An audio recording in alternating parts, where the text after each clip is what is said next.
Bonjour à tous. Déjà, merci de ne pas avoir trop fait la fête cette nuit et d'être présent ce matin. On n'est pas au complet parce que Nathalie Devilliers, qui travaille à la Commission européenne et qui allait intervenir sur des questions de réglementation, est tombée dans les marches et partie avec les pompiers.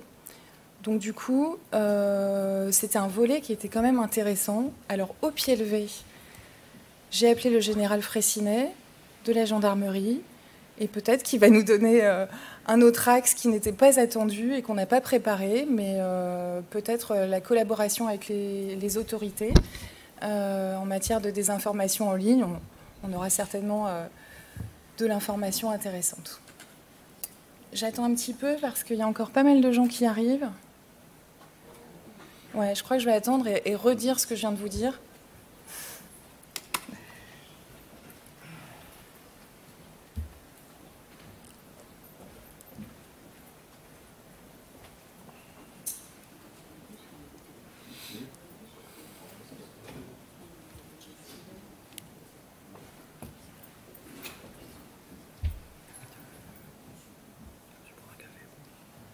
Tu veux un café? C'est désorganisé.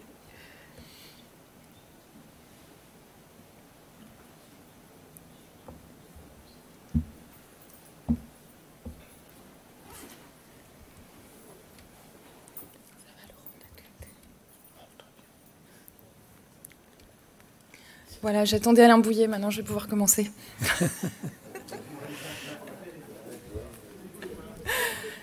Tu voulais rentrer discrètement, c'est raté.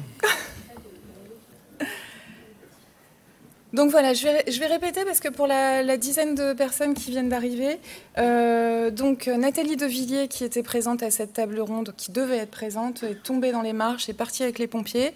Donc sur la réglementation européenne, on va avoir un gap. On ne peut pas faire sans elle, là. En revanche, je viens d'appeler le général Fraissinet qui va quand même nous parler de la collaboration avec les autorités en matière de manipulation en ligne et de désinformation. Alors, bienvenue à tous. Je suis spécialiste des relations publiques en cybersécurité et voilà, on échange aujourd'hui sur l'impact de la manipulation de l'information en ligne pour la sécurité des entreprises. Il y a en ce moment un événement qui est en Pologne, à Cracovie, qui s'appelle Disinformation Lab. Disinfolab, c'est vraiment un événement qui est dédié à ça. Donc c'était pour vous dire que sur un format 45 minutes, impossible de faire le tour de la question. On va vraiment centrer au maximum sur les entreprises. On le sait, les méthodes de manipulation en ligne sont des menaces qui peuvent entraîner une perte de confiance chez les clients, des dommages à la réputation, des perturbations opérationnelles, avec parfois des conséquences financières.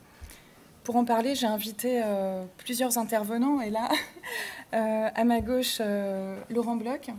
Je vous laisse vous présenter, Laurent. Alors, j'ai travaillé à l'INSEE, un organisme un peu spécialisé dans l'information. J'ai travaillé à l'INED, à l'Institut Pasteur, à l'Université Paris-Dauphine, à l'INSERM, toujours dans des boulots informatiques, sécurité informatique. Voilà. Merci, Laurent. Voilà. Bogdan. Bonjour, Bogdan. Tout le monde entend là? Oui. Pardon, moi aussi je suis mal réveillé encore. Je travaille à Numérama, je suis journaliste, je m'occupe d'une rubrique qui s'appelle Cyberguerre. Alors, le nom est un peu inquiétant, mais je parle surtout de ce que vous faites au quotidien. Donc relation je fais entre le grand public et les professionnels pour vulgariser un peu la cyber. Merci à tous les deux. J'aimerais aussi qu'on puisse contribuer, enfin que le public puisse contribuer si vous avez des questions à la fin, qu'on puisse approfondir le sujet avec vous, si vous avez des cas concrets aussi. On peut faire peut-être un tour d'horizon des méthodes de manipulation en ligne. Laurent, du coup, on n'a plus Nathalie pour nous en parler, mais tu peux aussi peut-être nous expliquer. Alors, bon, moi je suis plus sur le terrain, donc je ne vais peut-être pas vous parler des méthodes de manipulation en ligne telles qu'elles sont pratiquées. Je pense que mes collègues en parleront plus savamment que moi. Ce que je voudrais pour commencer, c'est, si on parle de désinformation, il faut déjà se poser la question de l'information. Et je voudrais peut-être remettre les choses en place parce que dans le milieu informatique, il y a des conceptions qui sont, à mon avis, un peu biaisées, qui se sont répandues. C'est-à-dire qu'on parle souvent de l'information au sens de Shannon. Alors, ce qu'il faut bien dire, c'est que Shannon, son article ne parlait pas de théorie de l'information, mais de théorie de la communication. Il a toujours resté hostile à l'idée qu'on appelle son travail la théorie de l'information. Il a dit toujours que ce n'était pas de l'information, c'était de la communication. Et pour savoir ce qu'est l'information, la meilleure définition que j'ai trouvée, c'est celle du philosophe Gilbert Simondon, un peu oublié, mais qui est un des rares philosophes qui s'est vraiment intéressé à la technique et qui en a parlé avec empathie et non pas avec hostilité. L'autre philosophe beaucoup plus connu qui a parlé de la technique, c'est Heidegger, et il en a parlé de façon hostile, comme il a parlé à peu près de tout. Et je voudrais vous donner la définition de Simondon. La voici. L'information n'est pas une chose, mais l'opération d'une chose arrivant dans un système et produisant une transformation. L'information ne peut pas se définir en dehors de cet acte d'incidence transformatrice et de l'opération de réception. Alors ça, c'est très intéressant.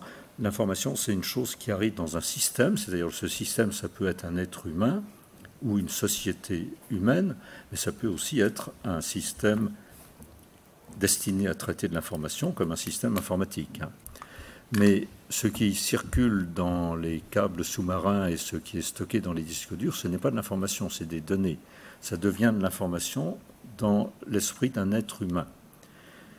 Alors maintenant, si on se pose la question de la désinformation, ce serait une falsification d'une information ou la divulgation d'une information fausse. Donc ça pose la question de la vérité. Alors là, il faut aussi se poser la question de la vérité et de la fausseté. Et ça, la vérité, c'est aussi quelque chose qui ne peut arriver que chez les êtres humains. La logique permet des calculs sur des propositions, mais il n'y a pas d'algorithme pour distinguer la vérité du faux. Et donc, vous n'aurez aucune solution technique pour vous prémunir contre la désinformation, contre la contre-vérité, contre le faux. Ce n'est pas possible.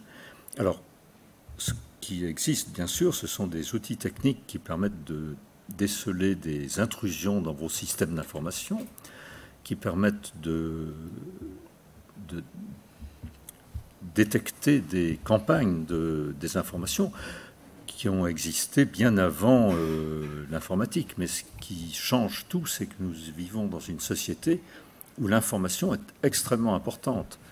Et finalement, depuis assez récemment, notre société est entièrement basée sur l'information.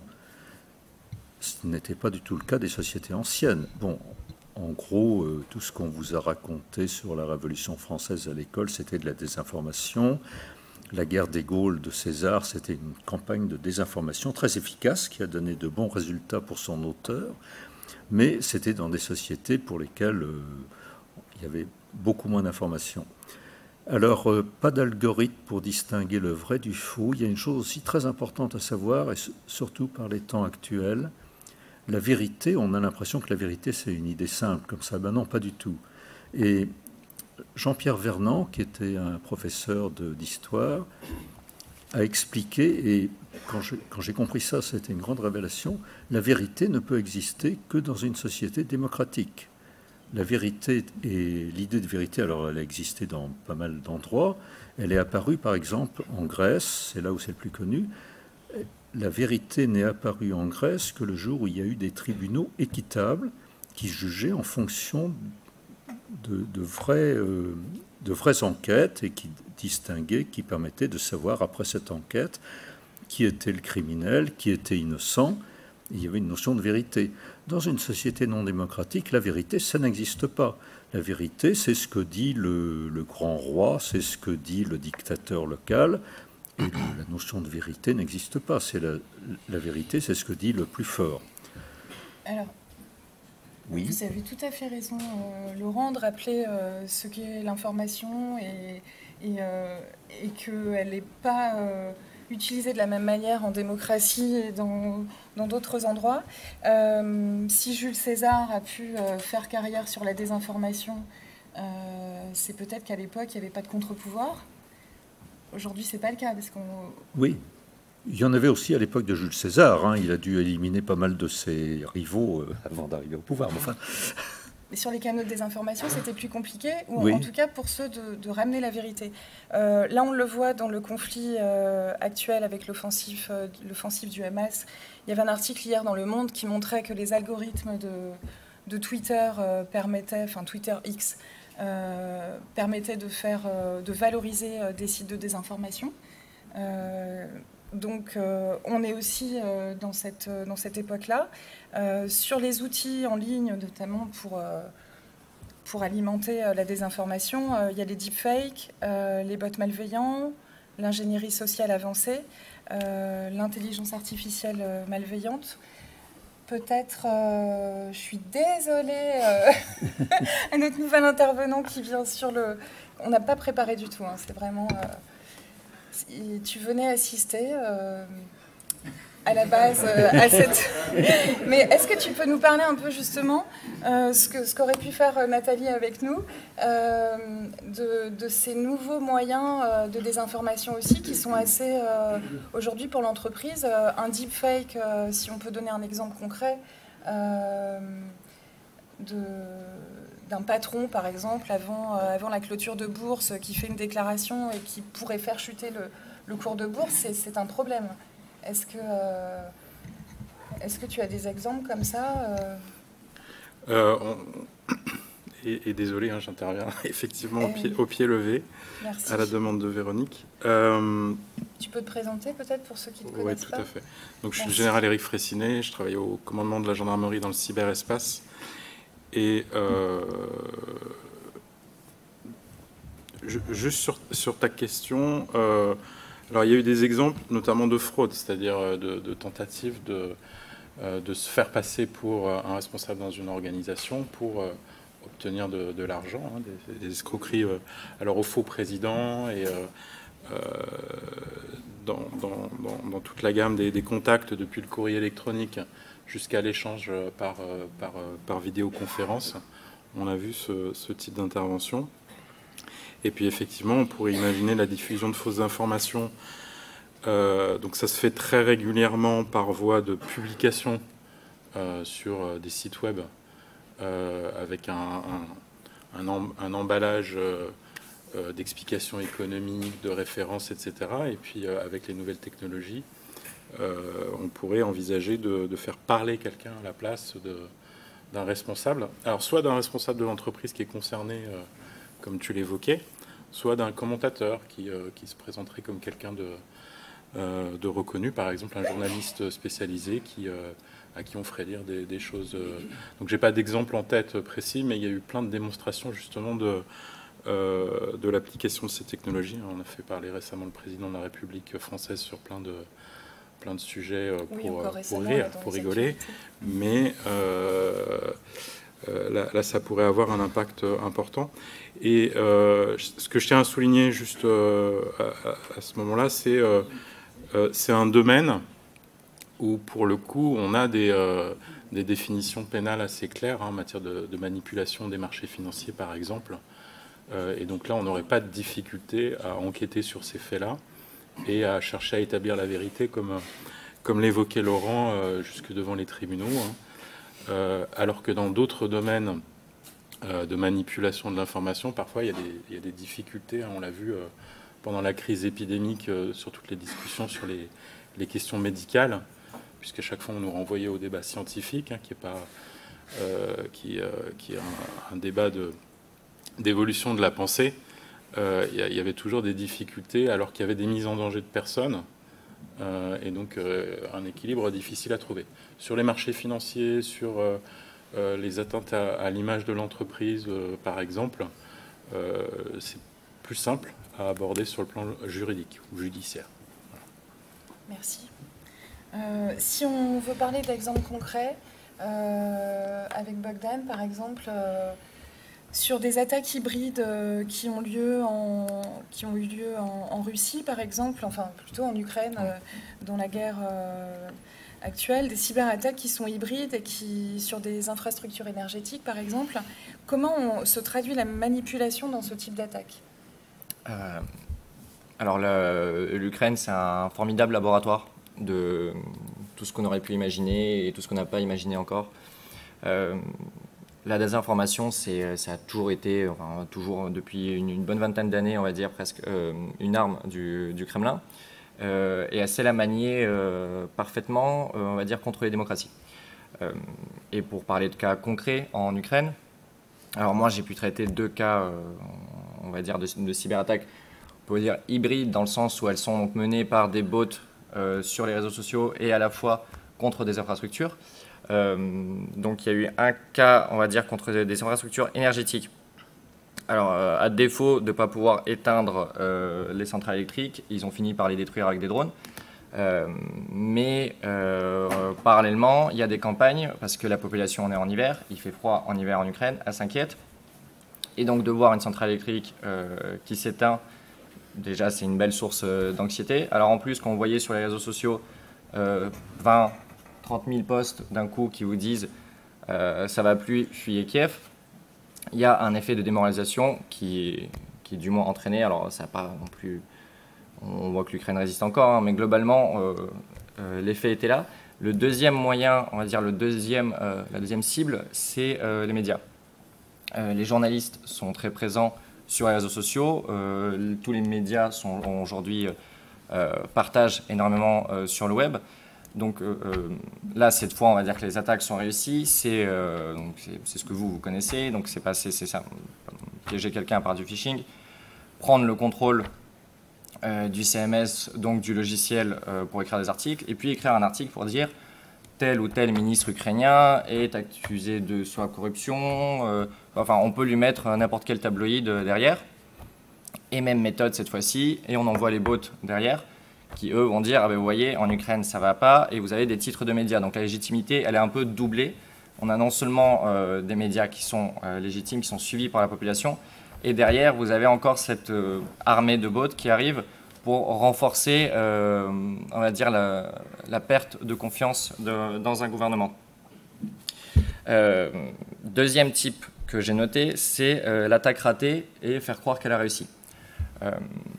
Il y a pas mal d'attaques qui sont, on va dire, exagérées et pas mal d'attaques qui ont eu zéro effet. Et notamment, une qui a beaucoup fait parler sur les réseaux sociaux, c'est celle contre, donc c'est pour brièvement, un système de logistique de l'armée américaine qui est prêté aux Ukrainiens et qui permet de voir, donc c'est un tableau de bord où on peut voir tous les blindés, les canons, donc à peu près tout votre matériel sur le front. Donc vous imaginez que c'est extrêmement important. Et il y a eu, on a vu, ça a commencé par des activistes qui ont commencé à dire, donc ce système donc, qui est nommé Delta est down.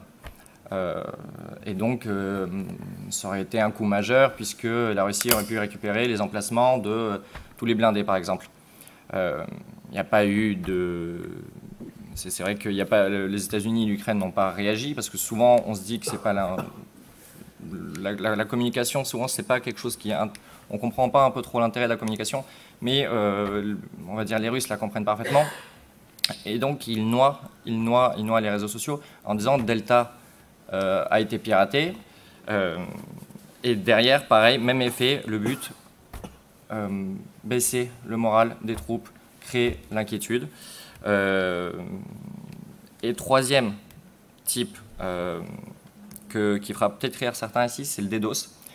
Et alors je sais que chez les professionnels de la cyber, la DDoS c'est quelque chose qui est toujours pour dire, bon on rappelle que c'est juste faire tomber un site en panne, donc ça ne fait pas beaucoup de dégâts. Mais sauf que vous le voyez sous le prisme technique. Si vous le voyez du côté de la population, ça reste toujours une source d'inquiétude parce qu'on ne comprend pas. Parce que on parle de cyberattaque, donc on ne comprend pas ce que c'est une attaque par déni de service. Je pense que je ne sais pas si tout le monde sait ce que c'est aussi non plus, mais oui, voilà, très bien. Donc l'attaque par déni de service, pour vous, ça peut paraître très dérisoire, mais là, on va dire que le Kremlin sait détourner l'exercice démocratique à son avantage. Parce que quand vous attaquez le site des impôts, par exemple, quand vous attaquez le site de la Poste, même pendant un court moment, vous allez avoir un impact sur 2000, 3000 citoyens, imaginons, enfin je dis à la louche, qui vont se poser des questions, qui vont dire, imaginons là, on doit payer la taxe foncière et je ne comprends pas pourquoi je ne peux pas me rendre sur le site des impôts. Donc on demande au service public, à une entreprise, pourquoi je ne peux pas me rendre, pourquoi votre service est-ce qu'il a un dysfonctionnement? Et donc, dans un État démocratique, on est obligé d'avoir un certain niveau de transparence. Et donc on dit, il y a une cyberattaque, et quand on demande pourquoi, ils vous diront c'est des Russes. Alors maintenant, rentrer dans le détail, c'est sûr que ce sera toujours plus compliqué. Et on dira, les médias n'ont pas à écrire dessus, mais vous allez toujours avoir quelqu'un qui communiquera dessus. Et un activiste le sait parfaitement dans son exercice. Donc, ce qui peut paraître très dérisoire, grâce à la démocratie et grâce au bruit que créent les réseaux sociaux, a un effet beaucoup plus important que nous, on l'imagine techniquement à la base. Merci. Laurent, si on revient à des choses qui sont d'ordre du phishing, parce qu'en fait c'est toujours très très actuel et ça fonctionne, il faut avoir une approche holistique parce qu'on est dans un défi qui est vraiment multidimensionnel. Quand l'entreprise est attaquée, pour se protéger, est-ce qu'elle doit investir dans des systèmes de détection? Est-ce qu'elle a tendance à penser à des solutions techniques? Et lorsqu'on a préparé cette table ronde, vous me disiez que la solution technique, c'était pas la première pensée en fait à avoir. Alors, il y a des solutions techniques qui peuvent vous aider à faire face à différents types de menaces, notamment celle-là. Mais finalement, d'ailleurs, les halls de ces assises sont pleines de gens qui ont des solutions techniques, qui toutes ont des qualités qui permettent de faire face ou d'aider à faire face. Mais la première chose à laquelle il faut penser, et ça c'est de toute mon expérience, c'est la chose la plus importante, c'est d'avoir une bonne équipe d'ingénieurs motivés et compétents. Si vous n'avez pas ça, le reste, les trucs sur étagère, ça ne va pas le faire du tout, parce que les attaques, par définition, elles sont nouvelles à chaque fois, et elles ont des caractéristiques inédites. Donc ce qui est important, et ça, alors c'est peut-être pas à vous qu'il faudra le dire, mais peut-être aux chefs d'entreprise, il ne faut pas hésiter à avoir des équipes d'ingénieurs compétentes et qu'on laisse travailler. C'est-à-dire qu'on laisse travailler, on les laisse venir aux assises s'ils sont invités, on les laisse aller aux différentes associations, le CIR, le congrès STIC, enfin bref, je ne vais pas faire de publicité, mais vous les connaissez aussi bien que moi. Et là, c'est ça, là, finalement, c'est ce que j'ai trouvé de plus utile dans ma vie professionnelle, c'est justement ces associations où on contacte des collègues qui, eux, ont déjà eu le truc avant et qui savent, et en parlant avec eux à la pause café, finalement c'est souvent la pause café le plus important, vous allez trouver la solution à votre problème, enfin l'aide à votre solution. De toute façon, le problème va toujours être un peu inédit. Et les entreprises, je discutais hier soir avec quelqu'un qui était ingénieur dans une entreprise, il me disait, ah bah oui, on est tout le temps sous pression, on n'arrête pas de nous mettre la pression. Ça, c'est une très mauvaise idée.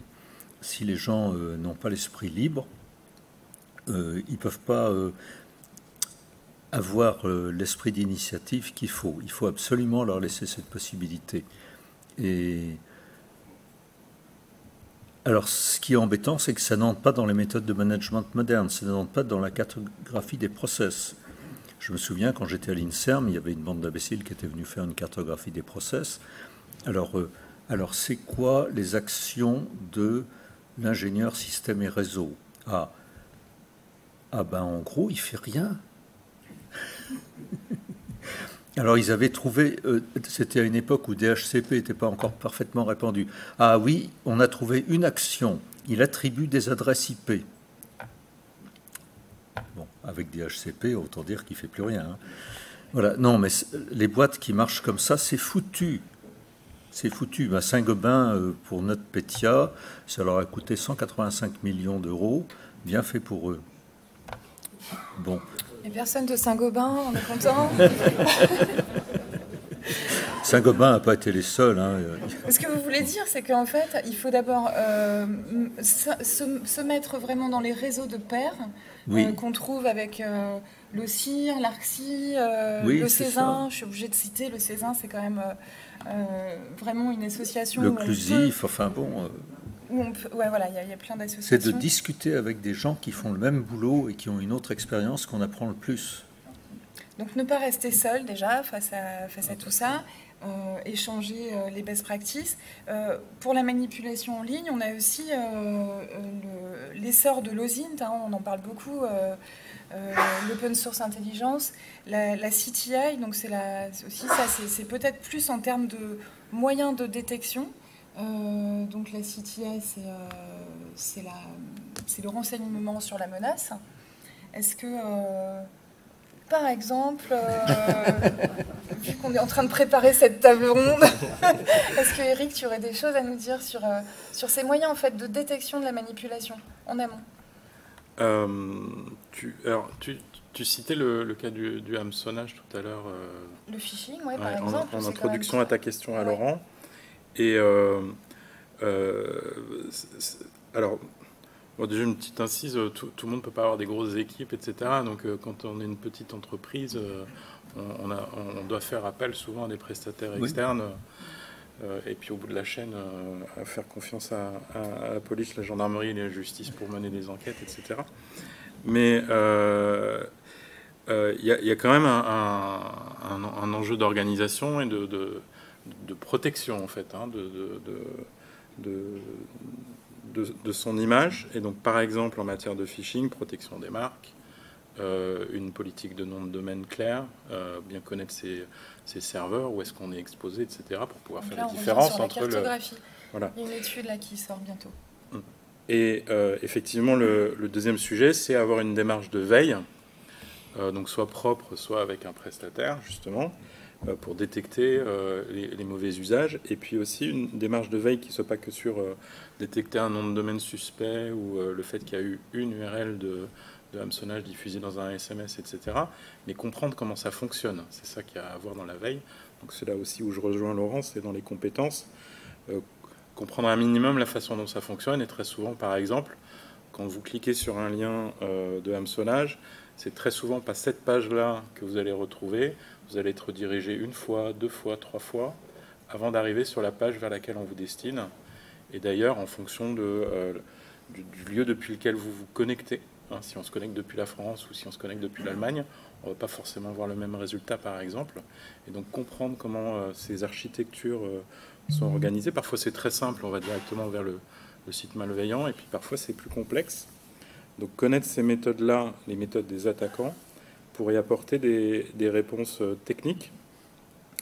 Et donc demander à ce que les URL soient bloquées par les navigateurs. Il y a des dispositifs chez tous les éditeurs de navigateurs pour accumuler cette information et protéger leurs utilisateurs. Il y a des organisations qui partagent ces informations-là au niveau français, au niveau européen et international. Et justement, je rebondis sur une dernière fois sur ce que disait Laurent, les échanges et la CTI, là, c'est clé. Il faut participer à des réseaux d'échange de ces informations-là. Et par exemple, un CERT tout seul d'une entreprise qui se battrait tout seul avec ses petites mains derrière son écran pour essayer de faire tomber un site de phishing dans des délais raisonnables, c'est pas une démarche saine et utile. Il faut plutôt partager très vite l'information pour que tout le monde soit protégé. Ouais, c'est tout l'objet de l'Intercert, justement. Ouais, par exemple, dans le cadre de l'Intercert en France, effectivement. Et puis le partager avec tous les bons contacts qui vont pouvoir mettre en œuvre les dispositifs de blocage dans les navigateurs que j'évoquais, ou jusque dans les enregistrements de noms de domaine. Et un élément complémentaire, le hameçonnage, ça vise aussi parfois à attaquer directement une entreprise. Et par exemple, ça peut être le site web d'un fournisseur courant de matériel de bureau d'un peu tout le monde dont la page est usurpée. Et là, c'est important d'échanger pour dire aux autres, attention, là, le site que vous utilisez tous a été détourné, et attention à ce que vos employés ne tombent pas dans le panneau. Et donc, partager l'info, c'est essentiel aussi. Ouais, voilà, j'espère que... Oui, oui, merci, ça complète bien. En tout cas, on voit bien que ce sont des solutions humaines la plupart du temps, organisationnelles. Ouais, et techniques quand même, et avec une bonne compréhension du fonctionnement des acteurs malveillants quand même. Et cette compréhension, il faut la partager. Voilà. Bien sûr. Est-ce que j'avais une question sur la collaboration avec les autorités, du coup, peut-être que tu peux répondre. Alors, quelle est ta question ? Et ensuite, on passera... Alors, justement, où est-ce qu'on en est ? Est-ce que tu disais tout à l'heure qu'il y avait des lois qui permettaient et de faire avancer des enquêtes ou d'ouvrir des enquêtes comment les entreprises, en fait, à quel moment elles doivent prévenir les autorités ? On a eu des cas, par exemple, il y a des cas assez couramment d'entreprises dont l'image est utilisée pour commettre des escroqueries. Par exemple, on pense à des offres de vente de parking et qui utilisent différentes marques de grands constructeurs immobiliers français. Je ne vais pas citer de marque, mais... Vinci, par exemple. Ouais, Vinci, par exemple, etc. Il y en a beaucoup d'autres. Et en plus de la démarche que va engager l'entreprise avec ses avocats, d'une part, avec les acteurs techniques, d'autre part, qu'on vient d'évoquer à l'instant, c'est essentiel que nous, on puisse très vite être dans la boucle et que ces faits nous soient signalés et qu'on puisse prendre en compte l'enquête judiciaire. Et donc, dans une affaire à laquelle je pensais,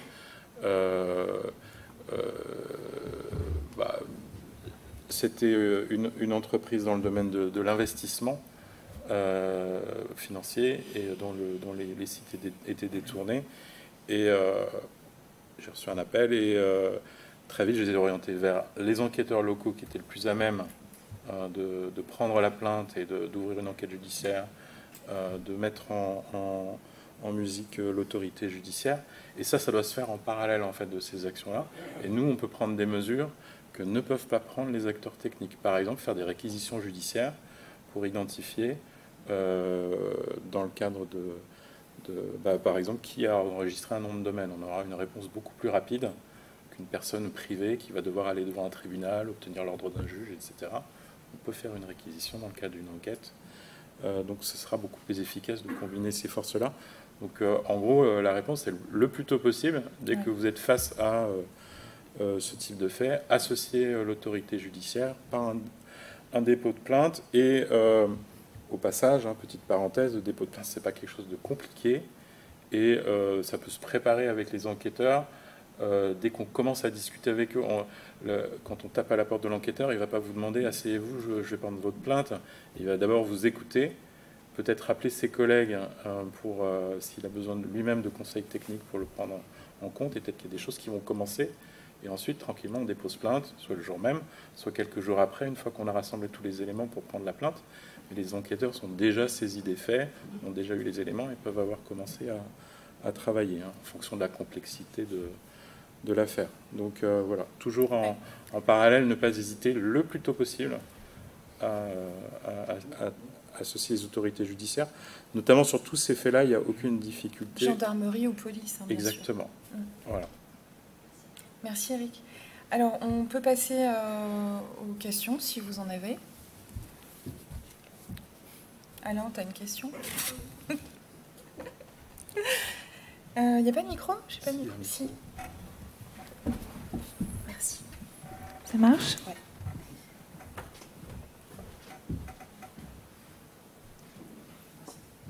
Ouais. Thomas Billot du Forvia. Est-ce qu'une des complexités auxquelles on est confronté avec les campagnes d'influence, c'est que c'est que finalement ça se fait pas en temps réel et c'est que finalement on constate l'incident quelques semaines, quelques mois, quelques années plus tard.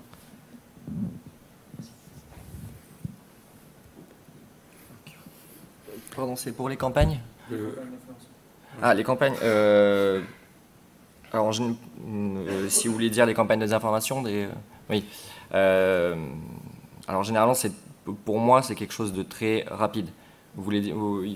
J'ai pas de cas en tête où on se rend compte plus tard. Alors, on peut toujours analyser ces bots et voir que le compte a été créé il y a 2 jours. On peut voir que il y a une augmentation de création de comptes. Il y a tout un tas de data qu'on peut réunir pour déterminer une campagne d'influence. Maintenant, c'est quelque chose que, généralement, enfin, vous le savez tous, les réseaux sociaux sont une sorte de Frankenstein que les directeurs, les managers ne contrôlent plus. Donc quand ça arrive, ils sont très vite dépassés et des équipes comme celle de Twitter qui sont aujourd'hui tout au chômage n'existent plus, donc il n'y a personne pour modérer. Il n'y a plus de modération, oui. Oui, donc vous avez les bots, vous savez, c'est aussi de la cyber. Alors il n'y a pas, c'est parfois, vous le savez très bien aussi, c'est des réseaux d'ordinateurs infectés, c'est du détournement. Et les acteurs qui sont derrière ces exercices savent comment les utiliser rapidement. Maintenant, je rappelle encore que la faiblesse, alors je ne fais pas de critique de la démocratie naturellement, mais la faiblesse, on va dire, parfois de la démocratie, c'est de ne pas savoir nommer. Parce qu'on veut, ou du moins celle d'aujourd'hui, on ne veut pas se risquer à se confronter, et d'autres États le savent parfaitement. Donc on peut prendre du temps à analyser et dire finalement il y avait sur les 10 000 comptes, il y avait une adresse IP en Russie. Finalement derrière les acteurs qui ont attaqué le média par exemple, pour reprendre l'exemple, c'était Sandworm, c'était le FSB. Mais nous on va prendre beaucoup de temps et puis on va se concerter à 27 dans l'Union européenne et après un mois, oui on dira que c'est tel acteur. Mais on a pris beaucoup de temps, alors qu'en réalité, on peut, à partir de quelques détails, on peut très rapidement le déterminer. Celui qui attaque le fait rapidement, celui qui attribue met trop de temps. Éric Fraissinet. Oui, juste pour compléter. Alors, vous avez raison, très souvent, ces campagnes d'influence, elles s'étirent quand même dans le temps. Et on le voit dans alors, soit les conflits, soit comment on appelle ça, les mouvements, depuis les mouvements sociaux jusqu'aux mouvements politiques ou les soulèvements en Afrique. Il y a eu des campagnes pendant de nombreux mois et de nombreuses années. Et sur les réseaux sociaux, mais relayées par des sites web ou différents médias, plus ou moins montés de toutes pièces par certains acteurs d'influence étrangers à ces pays-là. On peut citer Wagner, hein. On peut citer la campagne de désinformation. Notamment attribuée à la Russie, tout à fait. Ouais. Bellingcat a fait un travail extraordinaire là-dessus, en OSINT, en Open Source Intelligence, pour justement montrer comment la manipulation était faite au profit de Wagner et contre la France. Il y a un rapport très intéressant qui est sorti. Exactement, oui. Et Graphica aussi qui a fait un rapport sur ces sujets-là avec Meta. Et justement, des articles de 2017 peuvent être repris sur les réseaux sociaux en 2023, justement pour appuyer un argumentaire et soulever les populations au moment pour déclencher une étincelle, etc., pour ressortir des choses, et y compris si cet article est complètement faux. Il y a un effet amplificateur. Donc oui, ça s'inscrit bien dans la durée. Et il y a des entreprises qui en ont été victimes, en Afrique notamment, de cette mauvaise image. Donc la veille, elle doit bien faire attention à aussi la continuité de l'action, c'est-à-dire si on a bien quelque chose de manifestement malveillant dans le paysage, il ne faut pas hésiter à continuer d'agir jusqu'à le faire supprimer. Sinon, il risque de ressortir plus tard. D'autres questions? Une toute au bout de 3. Ouais, ça va être trop là. Il nous reste 3 minutes. Éric Dommage. Bonjour à tous. Alors moi, je viens de terminer une mission d'influence auprès d'un groupe du CAC 40 pendant 1 an. Donc j'ai clairement désinformé et ça ne me pose aucun problème. Tous les groupes du CAC 40, toutes les entreprises émettent des informations tronquées, obfusquées, au moment où ça les arrange, pour des besoins qui les arrangent. Vous savez que l'information est une arme. Dans la guerre, évidemment sur le terrain, et dans la guerre économique, l'information est une arme à la portée des caniches. N'importe qui peut communiquer. J'ai eu récemment besoin de cacher quelque chose, et j'ai émis un gros signal dans un coin, et je suis sidéré par la crédulité des cibles que j'ai pu manipuler. Ma question n'est pas de savoir si il faut ou il ne faut pas Je n'ai aucune éthique, rassurez-vous. Comment, de votre point de vue, mon général, j'ai une affaire très rigolote d'une brigade territoriale de gendarmerie qui manipule l'opinion, parce qu'elle sait que dans les volontaires qui cherchent le corps d'une personne manquante, il y a l'assassin. Et la brigade territoriale, les chefs et les sous-chefs, manipulent tout le monde parce qu'ils savent exactement où est le mec et ils font passer des informations. Tout le monde manipule tout le monde, vous êtes manipulés. La bonne nouvelle, c'est que vous pouvez manipuler. Vos enfants vous manipulent, vous le savez, parce qu'ils sont manipulés par les marques Kraft-Suchard qui sont en bas de rayon. Tout le monde manipule tout. La question, c'est à quel moment et par quelle méthode on peut savoir où sont les méchants. Parce que, après tout, il y a des gens qui manipulent pour de bonnes choses. Le gouvernement vous manipule, vous le savez, ça fait longtemps qu'on le dit. Mais comment on va pouvoir déterminer, et sur quels critères, où sont les méchants, à quel moment je vais me faire baiser, c'est votre problème, et est-ce qu'on peut objectivement dire, voilà, ça c'est une opération de manipulation qui est offensive, dangereuse, et puis ça, finalement, c'est de l'ordinaire de la désinformation du journal de 20 heures. Comment vous faites, vous, pour déterminer ça? Excellente question, merci. On va rester 1 heure de plus. Ouais, on va écrire une thèse sur le sujet, Eric. Alors, tu as manipulé avec ironie le public pour faire croire que tu étais un manipulateur, c'est intéressant. Ça nous a fait penser à quelqu'un. Ouais. Je vais essayer de faire une réponse courte, mais au bout du compte, Laurent a raison. Laurent Bloch évoquait tout à l'heure le rôle des juges. Au bout du compte, c'est quand même à ce moment-là, à la fin, c'est à la fin qu'on compte les bouses. Je ne sais plus comment on dit à la ferme. À la fin de la foire qu'on compte les bouses, c'est ça? Oui, c'est ça. Ouais. C'est exactement ça. Hein. Donc chacun apporte ses arguments et il y a un juge qui tranche. Et je pense que c'est là qu'on peut faire les choses. Et c'est toutefois, si on parle d'entreprises qui manipuleraient de l'information dans le cadre d'une entrée en bourse, par exemple, ou du rachat, ou tout ce qui est... Il y a quand même des infractions assez précises avec des peines assez lourdes, etc. Donc les risques sont assez importants. Donc je ne peux que t'inviter à relire, par exemple, l'article 632-1 du Code des marchés financiers et à faire particulièrement attention à une enquête judiciaire potentielle. Et puis mais derrière, il y a des victimes de ces choses-là. Souvent, il y a des gens qui perdent de l'argent dans ces opérations-là. Donc on se doit de les protéger aussi. C'est pas juste un jeu entre personnes, il y a aussi un impact réel. C'est pas juste une entreprise qui gagne ou une entreprise qui perd. Il y a très souvent des gens qui perdent de l'argent et en des vraies réputation. victimes. Ouais. Parfois c'est même plus grave. Laurent, oui, on va conclure peut-être avec Laurent, parce que si on veut tenir les délais, voilà. Alors, juste un mot pour rebondir sur ce que vient de dire Eric. Effectivement, il y a un algorithme pour savoir qui sont les méchants. C'est le tribunal. Dans un état de droit. Dans un état de non-droit, bon, évidemment, il y a aussi un algorithme. C'est le pouvoir du dictateur ou du roi local. Et puis voilà. Je ne sais pas si on peut dire plus. Oui, une chose aussi, le DNS, c'est important. Quand j'étais à Dauphine, les enseignants-chercheurs, c'est bien sûr des gens extrêmement intelligents et toujours plus intelligents que vous. Ils trouvaient toujours que c'était très bien de créer un domaine. Et puis bien sûr, au bout d'un certain temps, ce domaine était... Alors il faut faire régner la terreur sur les noms de domaines. Il faut... les gens qui créent des domaines sauvages, mais malheureusement, la terreur est peu efficace.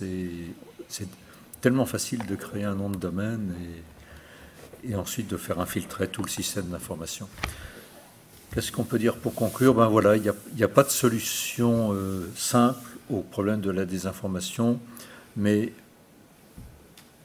des gens compétents qui savent travailler et qui s'informent.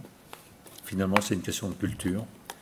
C'est de ça que peut venir la solution, si solution il y a. Merci beaucoup. Merci à tous d'être venus.